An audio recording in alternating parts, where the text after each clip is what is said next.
Imagine amassing like a fortune so vast that it makes, even the billionaires of today look like small fish. Wow. We're talking about John D. Rockefeller, right?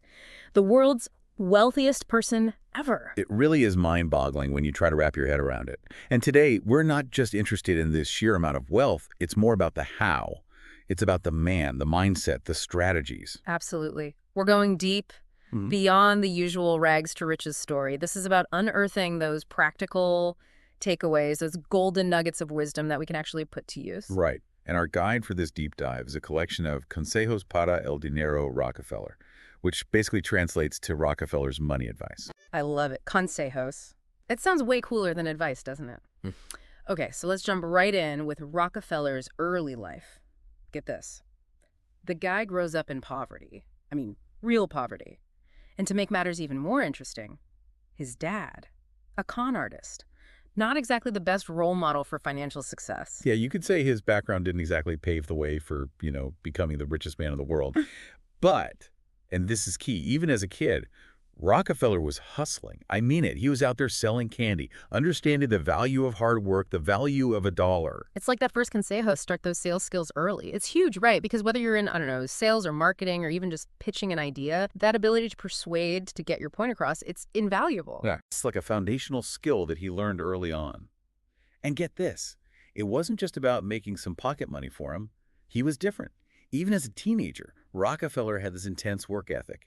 There are stories about him as a clerk, meticulously keeping records, really immersing himself in the world of business. Which leads us to consejo number 2, right? Extraordinary effort. This wasn't just about showing up. It was about going above and beyond, putting in the hours when others were, calling it a day. It's about pushing yourself beyond your comfort zone, but it's also about focused effort, right? Not just mindless hard work, which, thinking about it, that really aligns with what we talk about a lot. This desire to learn quickly, efficiently, mastering new skills. It takes a very particular kind of focus and effort. And you can see that in how Rockefeller operates, even early on.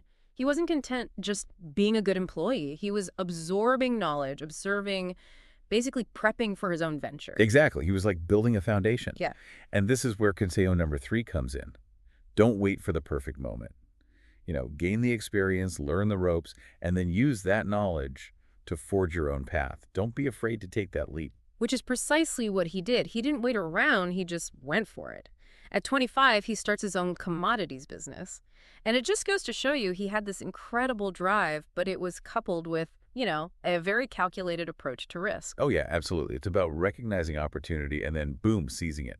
And for many, that early success in commodities, that would have been it. I made it. But not Rockefeller. And this is where things get super interesting. He's killing it in commodities, but then he makes a move that, honestly, I seem kind of crazy at first. He decides to switch gears, completely different lane, and dives headfirst into oil. Think about that. Yeah. Already successful, comfortable, but he could see beyond what was right in front of him. He recognized the limitations, the potential of this whole new industry, even though oil, at the time, it was pretty volatile and new on the scene. Consejo number 4 in action. Always be on the lookout for new income streams. Adapt to the changing times. And this wasn't just about chasing the latest fad. This was a calculated risk. It was about understanding the bigger picture of the economic landscape. It's like he had this knack for, predicting the future of business, And it's a good reminder for us today. I mean, things are changing so fast. What's relevant today might be like ancient history tomorrow. Right. It's true. Always be learning, right? And speaking of learning, there's this other side to Rockefeller that often gets, I think, overshadowed by the whole oil tycoon image. People with money, you picture them like surrounded by luxury, spending without a care in the world. But Rockefeller, surprisingly frugal. Oh, yeah. Frugal's an understatement. We're talking about a guy who, even when he was insanely wealthy, kept track of every penny, hated waste, even tried to haggle, get lower prices on everyday stuff. It does seem a bit counterintuitive, right? Like you'd think someone at that level of wealth wouldn't even think twice about stuff like that. Which brings us to consejo number 5, preservation of capital. And it's such a crucial principle. And, it's often overlooked. It's not just about making money. It's about respecting it, making sure every dollar has a purpose. It's like you always say, value over fluff. Whether it's learning new things or managing your money, focus on what truly matters. 100%. It's about being intentional with your resources. Speaking of which, Rockefeller knew the importance of surrounding himself with the right people. Like, one of his very first hires, even before Standard Oil really took off, was an accountant. Consejo number 6, prioritize financial literacy. And it makes sense, right? Because, even if we're not all aspiring oil tycoons, understanding money, how it works, it's crucial for everybody. Absolutely. It's like having a secret weapon in a world obsessed with money. It's about taking control of your financial future, no matter how much you're starting with. Empowerment through knowledge. And that actually ties in really well with what we talk about a lot on this show, taking ownership of your learning journey. And that brings us to another key aspect of Rockefeller's success. The guy was a strategic mastermind. Remember how we talk about him jumping into the oil game? That wasn't just a random decision, was it? Oh, absolutely not. This wasn't just luck. This was calculated. Hmm. He saw an opportunity, analyzed the playing field, and then made his move. And this wasn't just a one-time thing. His strategic thinking, you see it throughout his whole career, especially when he's up against some serious competition. So picture this. Cornelius Vanderbilt, railroad tycoon, right? Controlled a huge chunk of oil transportation, which basically gave him a lot of power over Rockefeller. It was like a classic power struggle.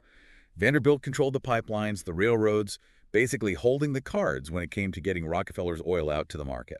But Rockefeller, the strategic genius that he was, figured out a way to outmaneuver him. Instead of relying on Vanderbilt's railroads, what does he do?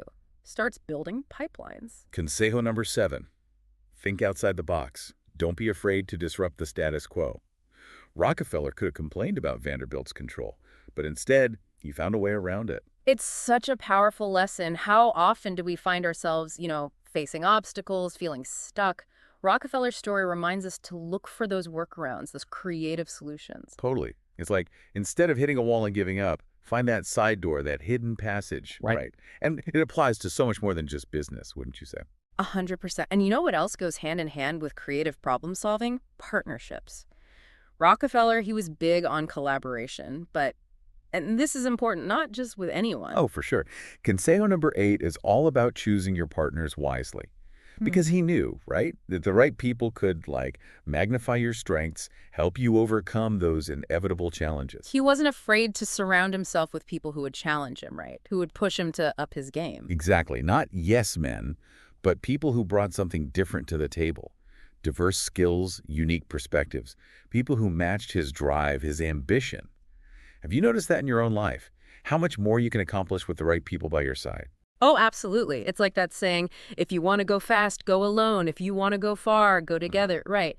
But, as Rockefeller's influence was growing, so was the scrutiny. Accusations of monopolies, unfair practices, which eventually leads to that big antitrust case against Standard Oil. This was like a major turning point for him. Can you imagine the uncertainty, and ultimately the government ruled against him, leading to the breakup of this massive company he had built. It seemed like, I don't know, a crushing defeat, right? But it's amazing. This is where you really see Rockefeller's resilience shine through. Instead of letting it break him, he turns this whole thing into an opportunity. Classic Consejo number 9. Turn setbacks into advantages. Because think about it. The breakup happened, around the same time as the 1929 market crash? Right. While everyone else is in a total panic, Rockefeller, he sees this as a chance to really leverage his financial know-how. He didn't just weather the storm, he, came out stronger. Using his deep understanding of the markets, his confidence in his own strategies, he actually brought up even more assets at bargain prices. It's incredible. Talk about turning lemons into lemonade on a massive scale, which brings us right back to Consejo number 10. Financial knowledge, it really is power. Rockefeller's story shows that over and over again, doesn't it? It's not just about how much you have, it's about understanding how to manage it, how to make it grow. And that's why, I think even over 100 years later, his story still resonates with so many people. Absolutely. Even if most of us aren't building oil empires, those core principles, hard work, strategic thinking, resilience, financial literacy, those are timeless. Those are things we can all learn from and apply to our own lives. Exactly. And it makes you wonder, right? If Rockefeller was around today, what would he be doing? How would he navigate this world of the internet, cryptocurrency, all these rapid technological advancements? It's a fascinating thought experiment, isn't it? I mean, the business world has definitely changed, but I have a feeling that Rockefeller, with his strategic mind and adaptability, he'd find a way to thrive. Without a doubt. And that's a great note to end on, I think. Mm-hmm. The specifics may change, but those core principles of success, those are timeless. So, as we wrap up this deep dive into the mind of John D. Rockefeller, remember, even if you just take one of these consejos and apply it to your own life, Whether it's approaching a problem with that Rockefeller strategic mindset or understanding the importance of choosing the right partners, or just, really embracing the power of financial literacy. it can make a world of difference. So keep learning, keep exploring, and who knows, maybe you'll uncover your own path to success, just like John D. Rockefeller.